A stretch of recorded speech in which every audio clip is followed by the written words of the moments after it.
Three, two, one. People of the world, hello and welcome to Marketing is a Foreign Language. Now on iTunes and Stitcher, YouTube, and Facebook. Can you even believe it? I sure can. Today on the show, KFC drops Finger Lickin slogan around the globe as hygiene concern persists. How dumb would it be to suggest that people lick their fingers in a pandemic? Pretty dumb. TikTok's taking legal action against the Trump administration's attempt to ban the app in the US. TikTok is over it. They're just trying to wait it out until hopefully they think. Anyway, Biden gets elected. Facebook develops AI that can help choreograph dance moves to any music. Oh, good. All of our problems are now solved, people. Facebook has developed AI that can help choreograph dance moves to any music. Here I thought that my problems would not be solved in one momentous moment. But here you go. Problems solved. BBC Sport takes moderation of offensive social media comments into its own hands. Oh, you do it, BBC Sport. How to structure a website so it ranks well in search results and satisfies users. Will I be satisfied by that article? Probably not. And last but not least, 2020 Google paid search trends that have nothing to do with that pandemic because we're over it. We're so very over it. Ladies and gentlemen, this is Marketing as a Foreign Language, and it starts right about now.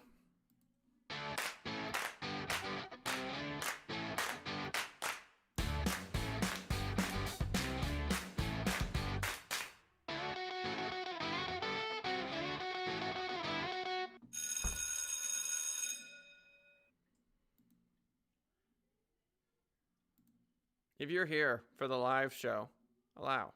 What? This is being ridiculous. If you are here for the live show, there we go, chat. Leave a comment. If you are watching the show after the fact, consider swinging on by 10:30 a.m. Pacific Standard Time. Boom. There we have it. Oh, we don't want that up. There we go. All right, ladies and gentlemen, KFC drops finger licking slogan around the globe as hygiene concerns persist. KFC is pausing the use of its long-running "It's Finger Licking Good" slogan in marketing and advertising materials as hygiene concerns related to the coronavirus pandemic persist. Yeah, cool. The Yum Brands chain first pulled ads broadcasting the 64-year-old slogan in the UK at the outset of the health crisis in March, but expanded the pause around the globe Monday. This is coming from marketingdive.com. Tell you what, that particular slogan has been dumb for quite a while. What's going on, Jess Hammond? Jess Hammond leaving a comment. Guess what? I'm going to go ahead and put her comment right there, floating above my brain. Jess Hammond writes, I'll stand as long as I can. What you got for us today? Oh, I got all kinds of marketing information. Everything you could possibly want and more, starting with licking your fingers, apparently, which is something that I would highly recommend you don't do. Quote, think we can all agree this year has been like no other, and right now our slogan doesn't feel quite right. KFC's announcement reads, yeah, pretty dumb. For KFC hitting the brakes on its finger licking good after 64 years acts as a runway for the chain's first global marketing effort, one that rolls out as fast food restaurants are looking to capitalize on the boom in delivery. I think licking my fingers with chicken is something I'm not entirely interested in, and it's terrible branding. TikTok's taking legal action against the Trump administration's attempts to ban the app in the United States of America. We have been covering this for quite a while now. Microsoft is a potential buyer. Oracle is a potential buyer. The government is basically trying to go ahead and shut down TikTok in the United States unless they sell to an American company after assessing its options following the Trump administration's executive order, which will essentially force it to sell to a U.S. company or face a ban in the American market. TikTok has now confirmed that it will indeed be pursuing legal action against the U.S. government over the official directive. In a statement, TikTok has explained the pending action, saying that it sees no other option but to challenge the order that's coming from social media today. Our good friend Andrew Hutchinson writes, there's a quote from TikTok, even though we strongly disagree with the administration's concerns, for nearly a year we have sought to engage in a good faith effort to provide a constructive solution. What we encountered instead was a lack of due process, as the administration paid no attention to facts and tried to insert itself into negotiations between private businesses. The statement echoes similar remarks TikTok made in its initial response to the executive order, which TikTok says was put together without due process or adherence to the law. Again, I think that TikTok is just buying their time, hoping that Trump is no longer in power by the time they can renegotiate, so they can negotiate with Biden. If Trump wins the election, I think they're just going to, have an army of lawyers to try to save this multi-billion-dollar demo here in the land of the free and the home of the brave. Quote, the text of the decision makes it plain that there has been a reliance on unnamed reports with no citations, fears that the app, quote, may be used for misinformation campaigns with no substantiation of such fears, and concerns about the collection of data that is industry standards for thousands of mobile apps around the world. That is according to TikTok. They may have a point. I don't know. What is the plan with TikTok? I think that TikTok is likely to go by way of Vine and those kinds of folks. So am I entirely impressed with TikTok? No. Snapchat took off, and Snapchat, making a bunch of money. So it's not as if these companies cannot succeed, but think MySpace, think Vine. For some reason, people are crazy about TikTok right now. I get it. Microsoft seemingly remains the leading bidder for TikTok, which some have valued at around $30 billion. Jessica Hammond has $30 billion. I don't know if you guys knew that. But there are various concerns which could see the company hesitate in pulling the trigger on such a massive deal. Could the discussions have deteriorated to a point where TikTok feels the need to take this backup step? What backup step are we referring to? The judicial fighting the executive order? Perhaps that is what they're referring to. Of course, that, you could be sure that Microsoft, as the potential owner of TikTok, would not be keen on having any involvement in a legal battle with the U.S. government. That is obvious. Of course, that case theoretically goes away if the Microsoft deal does go through. But even so, the fact that TikTok is taking this next legal advance could reflect concerns that things are not going to work out as hoped. So, Oracle was this week revealed as one of the several partners in a consortium looking to make a bid for the platform, while Google had also at one stage considered contributing to a collective bid. I think Google has a pretty strong, I would argue, a strong need to have something resembling social media. You could argue that they've got YouTube, which obviously is a behemoth, but TikTok, social platform, I think that would be a good buy for Google. I feel like Google's days are numbered. How dare you even mention such a thing, Kellen? Just feel like it's not going to be something that's going to last forever.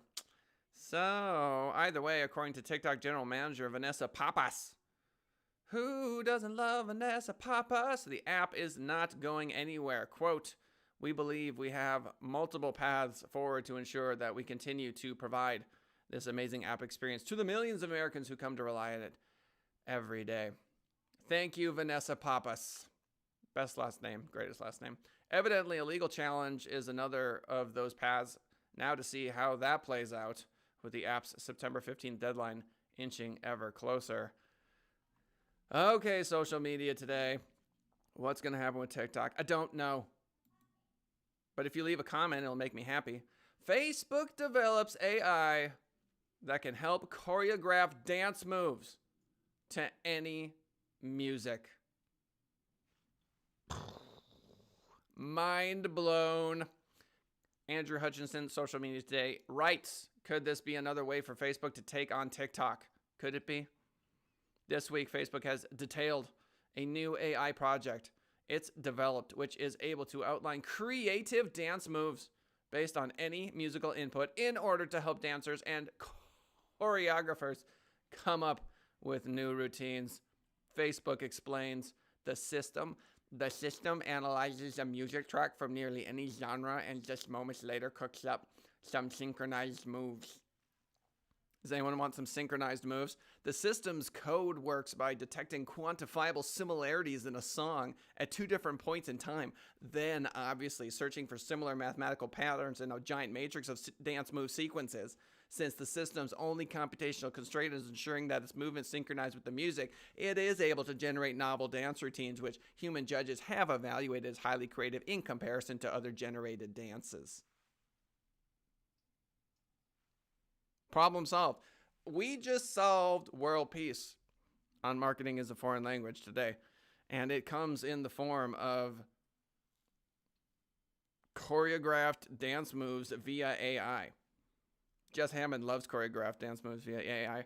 That sounds like such a Facebook approach to creativity, creating a machine learning system that can do it for you. Cool, right? Super cool. The coolest. I mean, probably not, according to Andrew. Probably most dancers and choreographers would prefer to actually get a feel for the music and do their own approach, blah, blah, blah. I don't know. I feel like the robots are taking over. The robots are taking over. A new song by Kellen Kautzman. BBC Sport takes moderation of offensive social media comments into its own hands. Amid ongoing debate around divisive speech and what should and should not be allowed on social networks, BBC Sport in the UK has taken matters into its own hands with a new approach to trolls and hateful remarks on its social media posts. So what have they done? What have they done?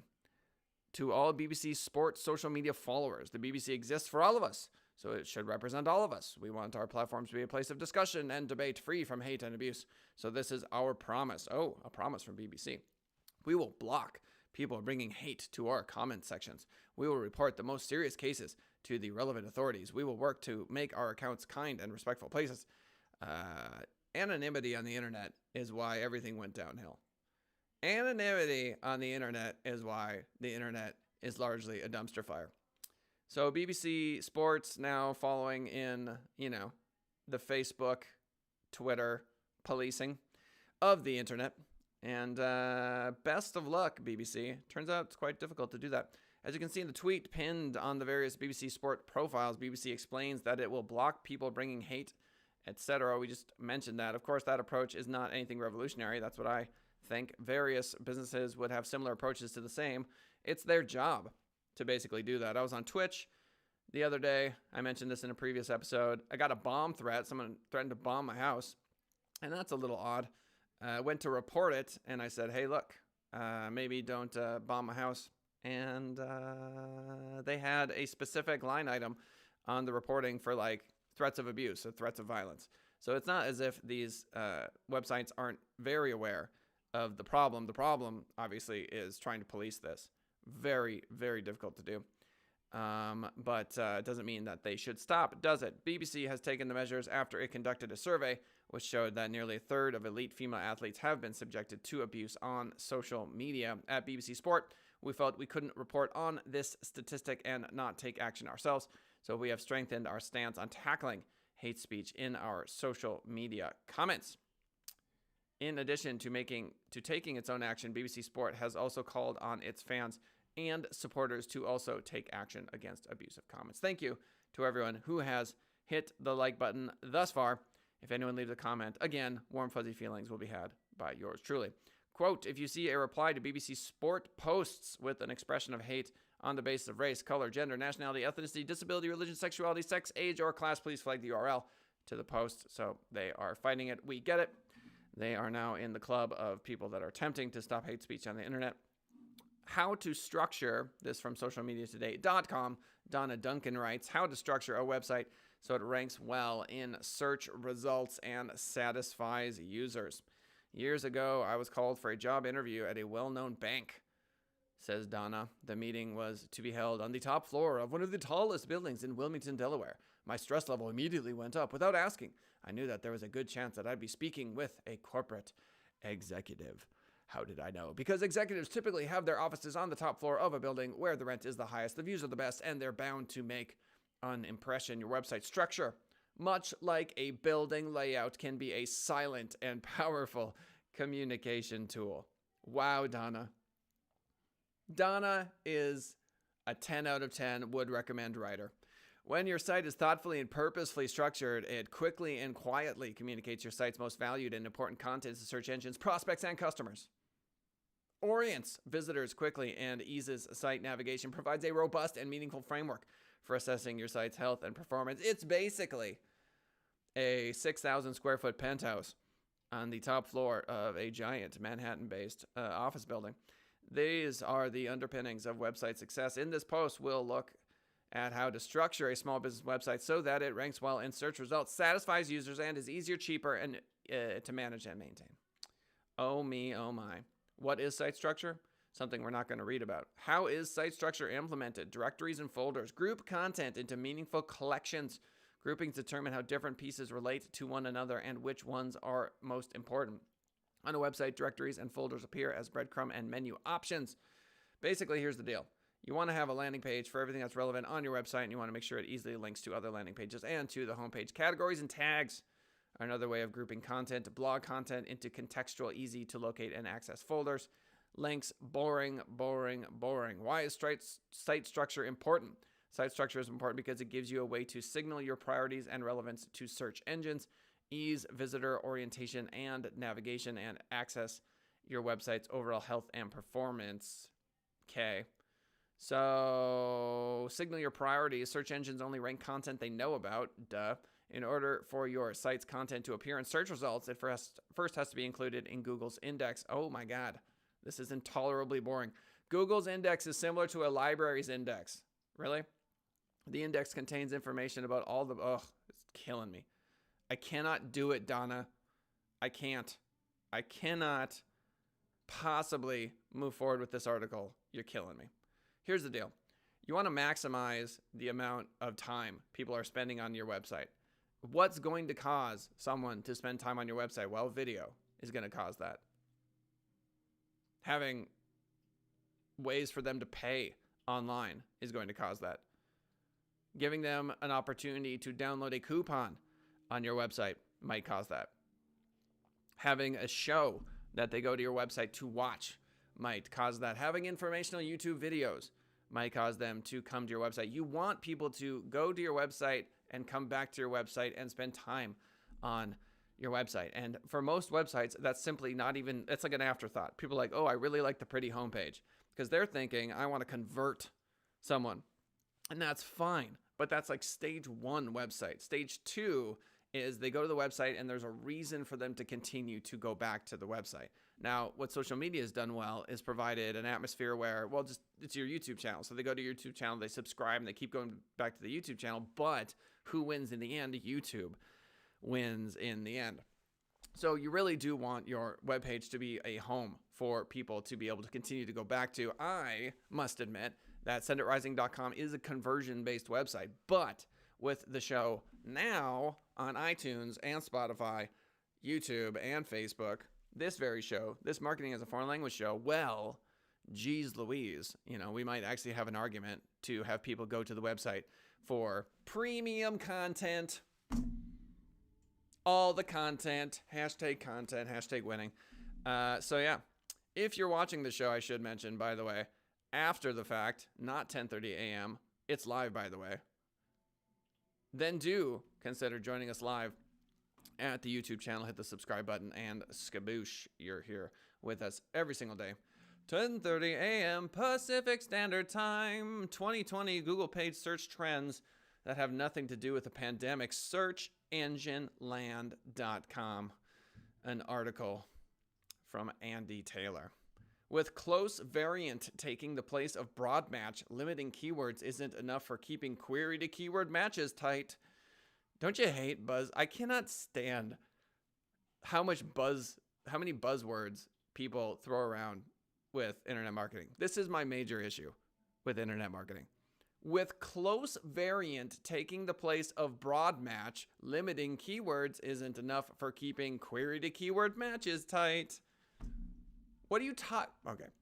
It's no secret to paid search marketers that COVID-19 has hugely impacted performance and advertisers' ability to spend on paid search marketing in ways varied across industries and business situations. There have been plenty of articles written. Can you please communicate some actual information, please? The death of the tablet. Looking across a collection of long-standing tenuity advertisers, tablet spend growth for Google US paid search started to take a dive in Q4 2019.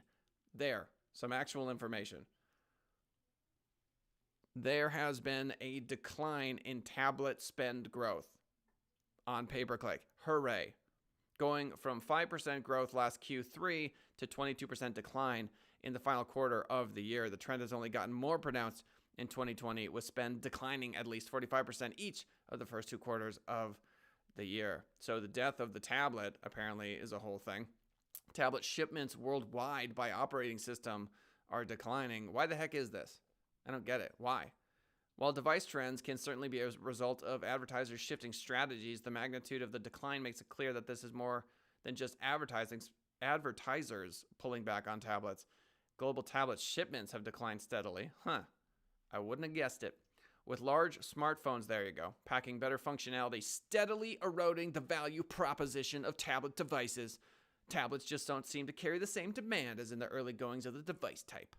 In turn, the volume of searches happening on these devices just isn't what it used to be, and paid search advertisers are seeing a corresponding decline. For paid search managers, this really just means it's becoming less and less important. We get it. Tablet on the decline because the smartphones be so good. 2019 updates put the fork in Google search partner share. What? Google announced in March 2019 that shopping ads featured on Google image search would be grouped with the core search network as opposed to the search partner network. Okay. This followed a decision by Yahoo to turn to Microsoft Ads for its search ads. Okay, so Yahoo turns to Microsoft Ads, severing a relationship that saw some Google search partner traffic coming from Yahoo. All right. These changes led to a steep decline in the click share coming from search partners for shopping in particular. And by the end of Q2, click share for both text ads and shopping was below 1%. Hold on. What the heck does this mean? Google US paid search click share from search partner network dropped precipitously. While the search partner network has been a divisive source of paid search traffic over the years, given the lack of control. All right, we are just going to take a good old look at the search partner network. We're going to break it on down. Search partner network. All right. Search partner network. Search partners. Sites in the search network that partner with Google to show ads. Search partners extend the reach of Google search ads to hundreds of non-Google websites, as well as YouTube and other Google sites. Sites in the search network.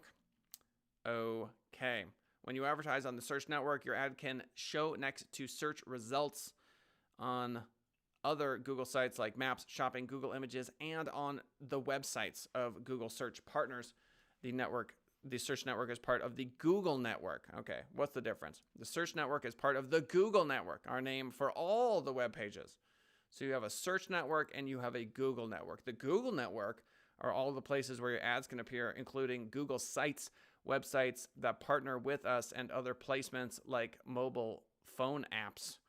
The Google network is divided into groups to give you more control over where you'd like your ad to appear. So the search network is the search results page, other Google sites like we talked about. The display network is sites like YouTube, Blogger, and Gmail, plus thousands of partnering websites. So there is a difference between search network and display network. Search, obviously, including search, display, including YouTube, Blogger, Gmail, and a bunch of other websites across the internet. Thank you to everyone hitting the like button. So much love, so much thank you, so much like. All the winning, all the marketing is a foreign language. Rolling back to the article. This article is a little bit obtuse. It's a little bit much, to be honest with you. So we're going to summarize. KFC went ahead and said, stop licking your fingers. Stop licking. I better type that into chat here. Stop licking your fingers, says KFC. There. Fantastic. Now everybody's on the same point, or on the same page. Yeah, stop licking your fingers. Turns out there's a global pandemic. No, great info to you, Esther Sass. And stop licking your fingers, according to KFC, because that would be dumb.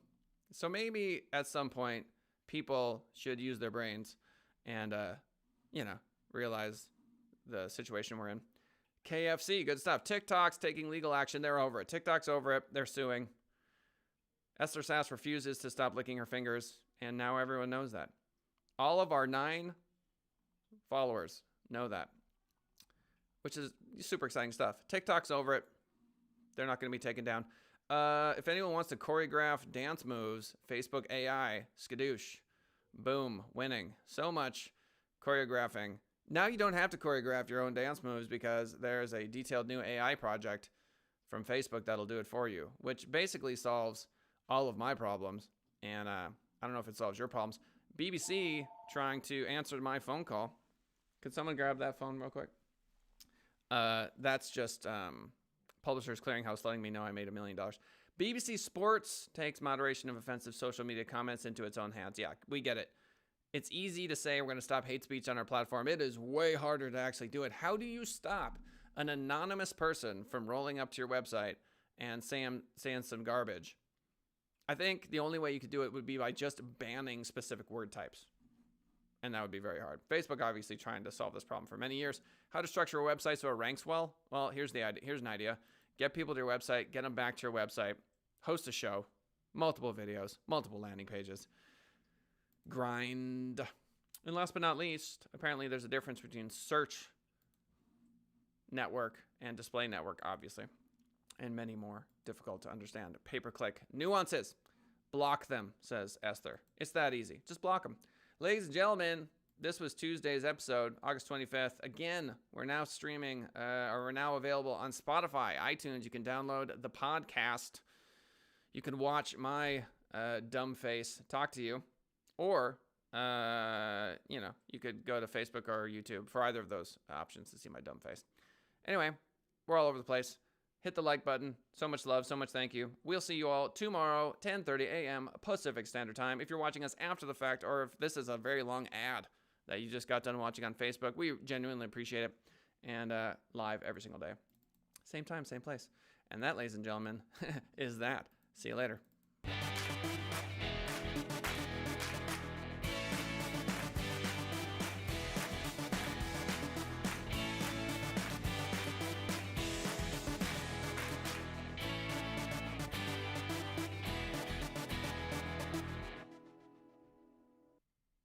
The show's over. You can leave now. You can't stay here. Gots to go.